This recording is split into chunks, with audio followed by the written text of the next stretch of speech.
No, but like I said, I've never had the personality where even when it comes to steroids, like I said, I'd use them more for contest time. But I got mates never come off them. Mentally, it's like they get that.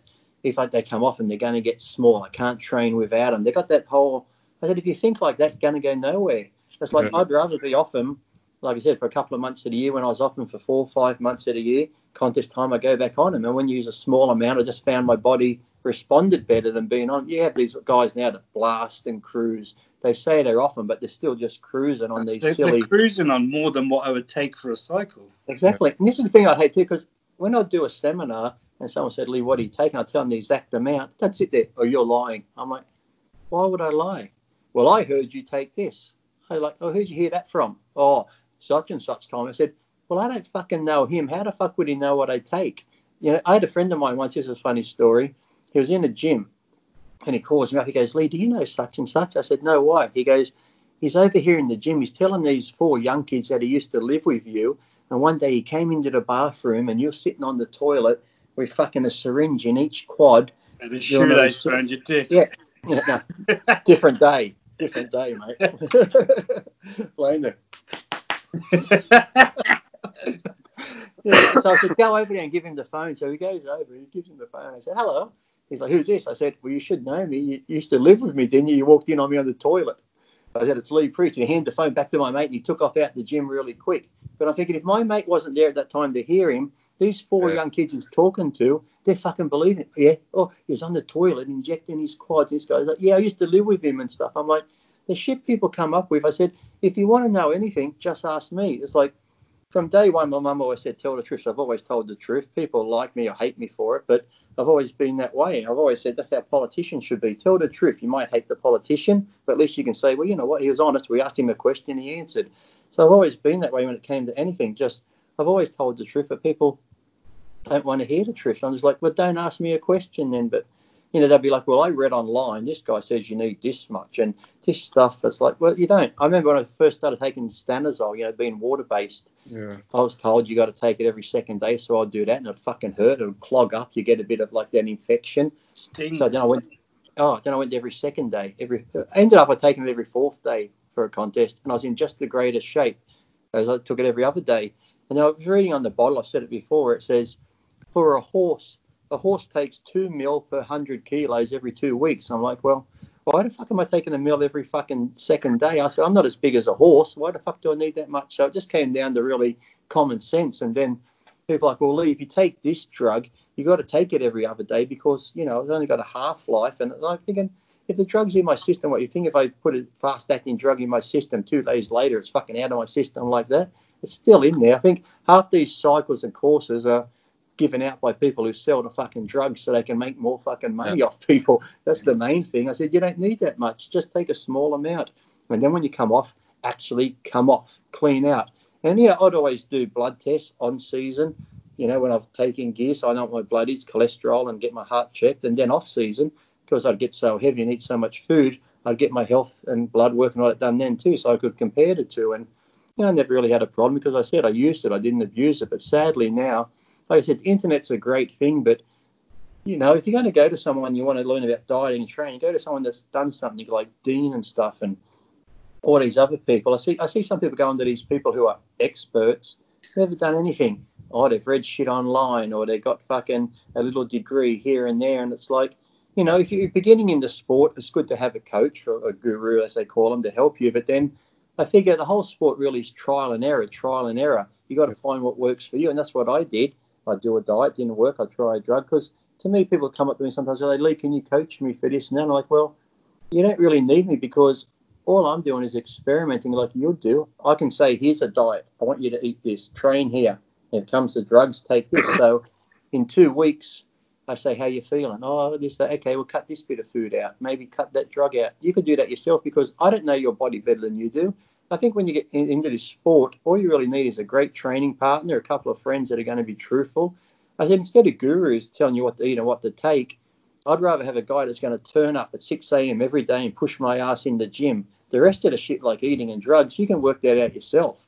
You know, just be honest with yourself and have the guy tell you, oh, maybe you're looking a bit fat, maybe cut a bit back on this and stuff. But these guys that just go in blind faith and pay all this money to these so-called gurus who have done nothing. Then these gurus are making names for themselves off these pros who are genetically gifted, who would be there if they ate dog shit and trained. It's like, that's just crazy. You know, in the beginning, yes, you need someone. It's like when I see someone at the gym with a PT, you know, to learn how to train properly, get the correct this and that. That's good. But, you know, after maybe 8 months of a PT, you should sort of know what you're doing yourself. And then maybe every now and then get a top up, maybe get a new diet off them and stuff like that. But I've seen people with the same PT for 2 or 3 years and they still look exactly the same. I'm like, you're paying this person and you're not training. What's going on here? What is it more like just a psychiatrist, like you go to the hairdresser and just chat to them? It's like, to me, it's like if I had clients, the best thing to do is get your clients into shape or make them make changes, and other people see that go, wow, this guy knows what he's doing. Look, this person was overweight. Now they're in great shape. That's good for your business. If I see someone that's training people and in 2 or 3 years they still look exactly the same, or the PT themselves is big and fat like this and their clients are like that, I'm like, well, they do look like their clients, so I guess it's working. So whatever program they're on. It's true though, isn't it? Don't get me started on PTs because I have this big fucking rant and it's the whole reason why I created Legion and everything. But I see them in the gym and they're just on their phone like that, texting like, yeah, do 10 minutes on the treadmill, do one more. I'm like, why are you paying this person? When I used to PT people, I didn't want to train them. So I'd push them and push them and push them. Like I'd only train the ones that want to do it. So first of all, it's a fucking hard leg session. I'm the same. If they come back, then you know they're up for it. Yeah. But everything that I do with them, I'm explaining why, and I'm asking them questions, making them learn. Because then I'm like, okay, you don't need me now. Go and do it your fucking self. Did you get the ones too when you say do this exercise? Oh, I don't like that one. That one hurts. It's like, oh, well, sorry. I'm sorry. It's not fucking just fluffy and tickles here, mate. It's going to fucking hurt. Or you go one more. You said you get the ones who want to train. You say one more, 2 more. They'll push and you can get them to do more and more. You get the ones where they'll be pushing. You say one more, they go, no, and they just rack it on. And you're holding You didn't even fucking try. That's what annoys me. It's like, if I say one more and they just go, no. I'm like, at least try. They put the bar on the back and they're, oh, this is not comfortable. It's not supposed to be fucking comfortable. It's not a memory foam fucking mattress. Just lift the fucking thing. I know. They're ridiculous. That's what I say when I stick up my missus' ass. It's not meant to be comfortable. It's for my enjoyment. Just shut up and take it. I think some clients used to just pay you just so they can sort of pay away the problem. It's like they can tell it's bragging rights to have a PT, and then they can throw money at their, being overweight, but then they'll, blame the PT at the end of it as well. Oh, that PT was shit. Not the fact that they were a lazy twat in the first place.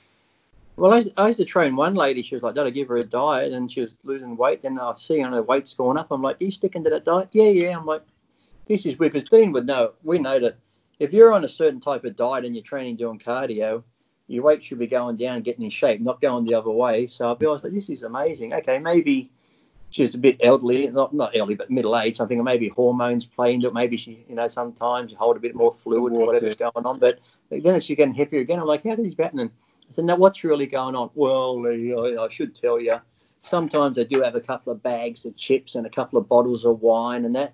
But she'd be getting mad at me because her weight's going up. I'm like, well, you can't get mad at me. I've told you what to do. You've seen if you follow the diet, you're slowly getting... And I don't even call it a diet. Really, it's just clean eating. Like if you say diet to people, some people go on these crazy diets that I wouldn't even stick to, and the average person ain't going to stay on these crazy diets because you just go fucking mad and you have no life. So right now I'm still eating clean, but yesterday I had probably 4 chocolate bars and a thing of ice cream, but this morning I get up, do an hour of cardio and stuff, and my weight hasn't changed. So as long as you're eating somewhat healthy, you can still have a little bit of something good now and then, whereas if people go, no, I can't have that at all. If you've got a craving for something, if you're eating clean, a little bit's not going to be bad. But these ones that go on these crazy diets of, I just got to eat lettuce and tuna and that, they last about 2 weeks and then they lose it and they go to McDonald's and go, boom, they put on more weight than they lost. So binge eat, don't they? The body craves it, and then they don't even call it a diet. 5,000 calories in one fucking meal and put 2 stone on overnight. Yeah. If you get ready for a contest, okay, you got to go on a contest type diet. But the average person really, if they just clean up their eating, they could just lose weight and stuff like that, and the types of foods they eat. So I don't always say to someone, you've got to go on a diet. They're like, oh, diet. I was like, it's not a diet. Just clean up your eating. There's little things you can make here and there, whether it be low-fat type foods or you go from there's so many people eat processed foods that have got such high in shit that, half these people, when you put them on a cleaner diet, they'll drop 5 kilos in a week or two just from water because of all the, sodium they've been having. They're like, oh, fuck, I've come down 5 kilos. And they get all happy, and then it might slow down after that. But there's just little things you can make in diets that, can help people out. But, it's like, that's why I hate when people always blame McDonald's or blame this. I'm fat because McDonald's, or here in Australia, they took the commercials off TV for like Cocoa Pops because that's making kids fat. I'm thinking, I don't see young fucking Charlie, 4 years old, pushing his cart through the grocery store buying Cocoa Pops. It's the fucking fat mum and dad buying it for him. It's like, you can't blame the commercials. You can't blame McDonald's. It's like, if you're going in there, it's your choice. You're the one fucking buying it. So, just got to, if you want to have McDonald's, fine, have it. Have it maybe once every 2 weeks, once a week. Don't have it every fucking day and say, oh, I can't believe it. It's like these, I see it all the time, but hear these women, I never see, they're still pretty heavy. And after they train, you see them in the coffee shop with fucking cake. Or they're like, they've got kids. Yeah, I haven't sat down all day. I've been chasing him around. I never get time to myself. I'm running around after him. I'm like, oh, fuck me dead. Your kid must move as slow as a snail because you're fucking fat still. I'm thinking, if you're doing that much cardio chasing your kid, you should at least lose weight. But I think they're the type of parent, do you want a happy meal? The kid goes, yeah. Kid eats one nugget. Oh, mummy better eat the rest. I've seen that.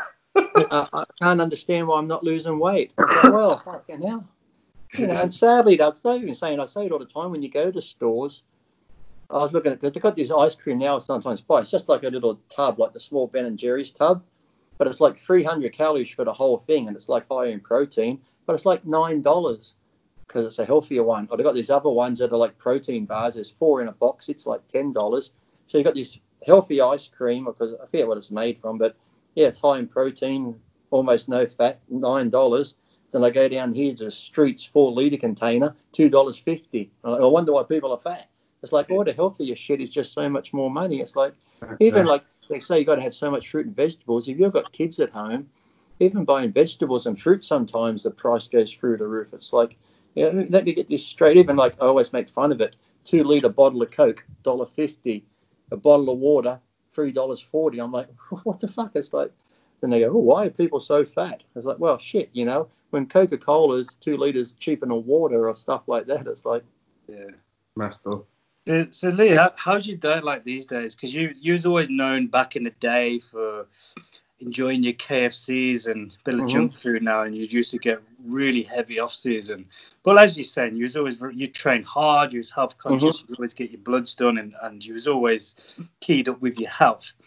How is it these days? Because you don't bloat up so much, you keep your weight in control. Do you eat more healthily, or do you just keep it all in check?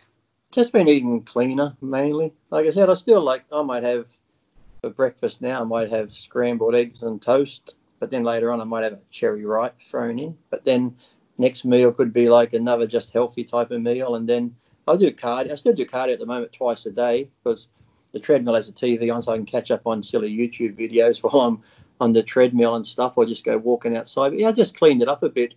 I just decided, because normally I'd always judge my weight on the old pants roll, when you start getting heavy and you get that little muffin top, your boxer shorts or whatever you're wearing would fold over one time. I'm like, oh, okay. But then I was getting heavy, and they got to the third fold. I figured, well, I better start losing some weight, They'd roll over, then roll over again, then roll over again. It's fucking hell. Before long, my pants will be down around my ankles if it keeps fucking going down. I'll be getting one of those guts that overhangs everything. But no, it's still pretty solid. But I just figured, I'm just going to clean it up a bit, Well, 80-90% clean, 10-20% shit, and then the more shit you eat, the more cardio you do. Exactly, pretty much. Yeah. I still have a bit of shit food every day, but I just do more cardio. But because before I wasn't doing any cardio, I was eating shit food and then just sitting there going, I should do something. But I might sit there now, watch TV for a bit, have some chocolate, or the other day we had some Chinese. I still, if I do get a craving, I might have it, but then I'll just do a bit more cardio. So This is the difference where a lot of people don't understand it. With somebody like you who's been training for all your life, you still got a shit ton of muscle on your body. That's constantly burning a lot of calories, isn't it? So when you're holding muscle, you can get away with eating a lot more, and because you've trained for so many years, your body's adapted to utilize carbohydrates a lot better than say somebody that doesn't train, or if somebody's just say that there's you and a normal person that weighs the same but has very little muscle mass. You eat the same food, he gets fat and you don't, and they're scratching their head. Because you've got so much muscle, you can get away with that bit more, can't you? And a lot of people don't understand this. They're like, well, Lee's eating shit, I can eat the same. Yeah. Well, Well, it's the you're same. fucking 200 pound and fucking 25% body fat. It's a little bit different compared to somebody like you. It's even the same too, like even getting your metabolism going. I know a lot of times when you probably get to when you sometimes meet women who are a bit overweight and you ask them what they're eating. I have a cup of coffee for breakfast and then like maybe a piece of toast. It's like they're eating so little, the metabolism's just slowed down that sometimes you go give them a diet. Yeah, you give them a diet of 5 meals and they're like, oh, that's too much food. That's too much food. Right. I can't eat all that. And then when they start eating it, do a little bit of exercise, they actually start losing weight.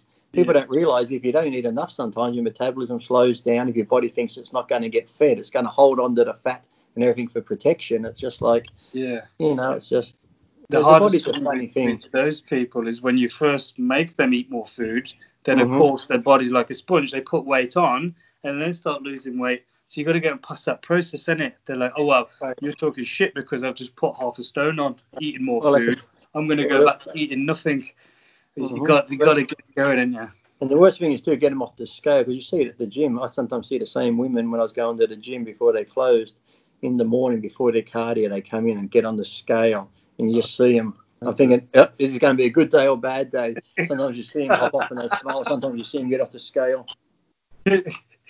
When they've got 5 jumpers on, it's a good day. When it's a bad day, there's still enough time. Like I said, your body, even in contest shape, your body can change 1 or 2 pounds just from fluid. So these women, they're so paranoid every day. Oh, shit, it's going up, it's going down. Or sometimes they've got different joggers on. Those joggers could be a couple of grams heavier. Oh, shit, I put some weight on. It's like the whole mental fuck they go through just weighing themselves every day. It's like, don't do it. Go by the mirror. Go by how you feel. Go by how your clothes fit, But maybe have a weigh-in every 2 or 3 weeks, not every day. You're going to drive your fucking self mad.